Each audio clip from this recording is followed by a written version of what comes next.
우리가 이 시대를, 이 세상 속에서 살아가다 보면 도저히 우리 힘으로는, 우리 능력으로는 해결할 수 없을 것 같은 상황이나 순간들을 맞이할 때가 참 많이 있습니다. 그 문제 앞에서, 어려움 앞에서 아무리 머리를 싸매고 계획을 세워보고 또 방법을 찾아본다 할지라도 그 길이 도저히 보이지 않는 때가 있는 것이죠. 그럴 때 우리의 마음은 지쳐가기 시작합니다. 그리고 점점 그 답답함과 두려움 때문에 우리의 생각이 굳어져서 계속 같은 자리만 맴돌기 시작하게 되고, 기도하려 하지만 우리의 마음이 굳어져서 기도가 나오지 않는 경우도 생기게 됩니다. 처음에는 어떠한 상황이 닥쳤을 때에 우리가 조금만 더 노력하면 되겠지라는 마음을 갖게 됩니다. 조금만 더 버티면 상황이 바뀔 거라고 생각을 하게 되죠.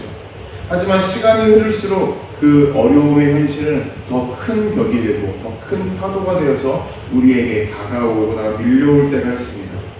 그때에서야 내가 가진 능력과 지식으로는 도저히 해결할 수 없다는 것을 깨닫게 되고, 또 나의 능력으로 도저히 아무것도 할 수 없는 그런 상황과 자리가 있다는 것을 뒤늦게 깨닫기도 합니다.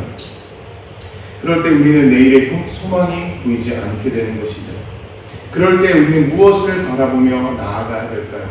그런 어려운 상황 가운데에서 우리는 보통 좌절하며 땅을 바라보고 어두운 깊은 곳을 바라보는데, 우리는 그때 그렇게 바닥만 바라보고 있어야 될까요? 아니면 다른 곳을, 무언가를 바라보며 나아가야 하는 걸까요? 오늘 본문에서 여호사밧 왕은 전혀 감당할 수 없는 위기 앞에 서 있었습니다. 주변의 여러 민족들이 연합하여서 거대한 군세를 만들고 유다를 향해서 진격하기 시작했습니다. 이 소식은 여호사밧에게 큰 충격이 되었습니다. 그리고 이 소식은 또한 나라 전체를 두려움에 빠뜨리게 되었죠.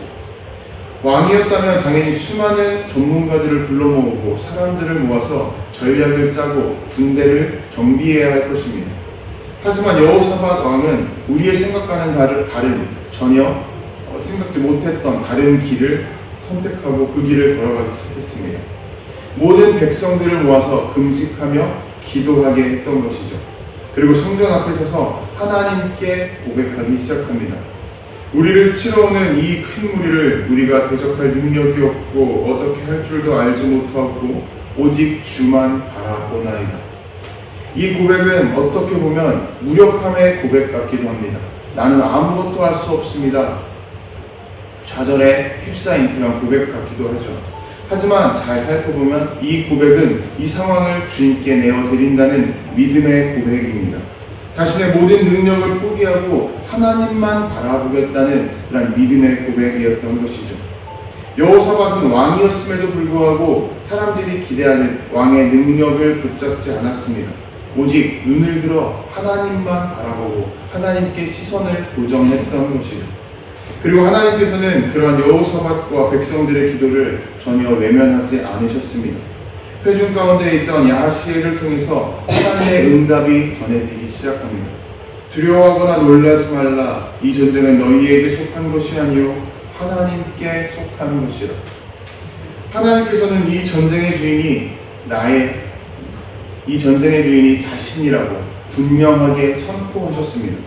두려움에 짓눌려 있던 백성에게 사람의 힘으로는 도저히 감당할 수 없는 이러한 상황 속에서 길을 열어주셨고 또 새로운 시선을 주님께서 허락해 주셨던 것이죠.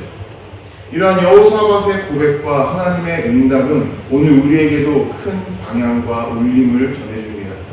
내가 붙잡을 것이 없다, 내가 붙잡을 힘과 능력이 도저히 없다라는 것을 인정하는 순간 바로 그 자리가 하나님께서 일하는 자리가 된다라는 사실입니다. 바울 사도는 우리가 약할 때에 하나님의 능력이 드러난다고 분명하게 고백하고 또 권면합니다. 내 은혜가 내게 족하도다. 이는 내 능력이 약한 데서 온전하여짐이라. 여러분, 우리가 무너진 자리 그리고 아무것도 할 수 없다고 느껴지는 그 순간이 오히려 하나님의 능력이 나타나는 무대가 된다는 사실을 기억해야 됩니다. 그렇게 오늘 본문은 우리에게 분명한 사실을 가르쳐줍니다. 두려움이 물려올 때에 그 상황과 문제가 너무나도 커서 나를 압도할 때에 우리는 방향을 바꾸고 시선을 바꿔야 한다는 것이죠. 나의 능력이나 나의 대상이나 나의 힘과 방법으로 버티고 방법을 찾으려는 것이 아니라 여호사밧처럼 하나님 앞에 서서 무릎을 꿇고 고백하고 또 간구해야 한다는 것입니다. 그 고백이 있을 때에 하나님께서는 이 전쟁을 자신의 것으로 만들어 주시며 친히 싸우시고 또 우리에게 새로운 길을 열어 주실 것입니다. 오늘 우리에게 필요한 길도 똑같습니다. 우리에게 무력감이 있을 때에 그 사실을 외면하는 것이 아니라 그 사실을 가지고 하나님 앞에 나아가야 합니다. 주님, 저는 아무것도 할 수 없습니다.